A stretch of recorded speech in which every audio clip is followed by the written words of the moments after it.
রমজান মহিমান্বিত ও পবিত্র মাস।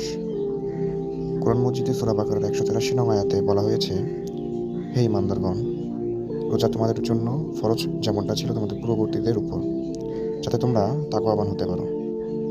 সূরা বাকারার ১৮৫ নম্বর আয়াতে কোরআন মজিদে রমজান শব্দটি পাওয়া যায়, যেখানে আরবি অন্য কোনো মাসের নাম সরাসরি উল্লেখ নেই। আর এই রমজান মাসেই পবিত্র কোরআন নাজিল হয়। এ থেকেই বোঝা যায় এই মাসের গুরুত্ব ও তাৎপর্য কত বেশি। এছাড়া সহিহ বুখারীতে বলা হয়েছে, রোজা শুধু পানাহার থেকে বিরত থাকা নয়, বরং মন্দ কাজ, মিথ্যা বলা ও অশ্লীলতা থেকে দূরে রাখে। এছাড়া রোজা আমাদের ধৈর্যশীল ও সংযমী হতে শেখায়। এখন আসি, রোজা কি আমাদের জন্য শুধুই ইবাদত নাকি শরীরের জন্য বড় নিয়ামত? চিকিৎসক ডাক্তার আর ক্যামফোর্ড তার একটি প্রবন্ধে বলেন, রোজা হজম শক্তিকে বিশ্রাম দেয় এবং শরীরকে স্বাভাবিক হতে সাহায্য করে। আরেক চিকিৎসক ডাক্তার বেন কিম জানান, নিয়মিত রোজা রাখলে উচ্চ রক্তচাপ, হাঁপানি, চামড়ার সমস্যা, দীর্ঘদিনের মাথা ব্যথা ও পেটের বিভিন্ন সমস্যায় সাহায্য পাওয়া যায়। রোজার সময় শরীর নিজেকে ঠিক করার সুযোগ পায়, ক্ষতিগ্রস্ত অংশগুলো সেরে ওঠে এবং ভেতরের অস্বস্তি কমে মানসিক প্রশান্তি দেয়।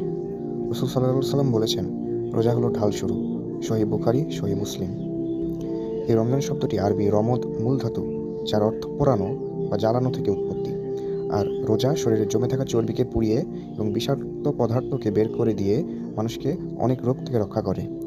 তবে ইফতার কিংবা সেহরিতে অতি ভোজন ও তেল চর্বি জাতীয় খাবার খেলে সেটা অবশ্যই শরীরের জন্য ক্ষতিকর হয়ে উঠবে। পরিশেষে আমরা এই রমজানের রোজাকে ৩টা মেইন শব্দ দিয়ে ডিফাইন করতে পারি: ইবাদত, সুস্থতা ও আত্মসংযমের শিক্ষা।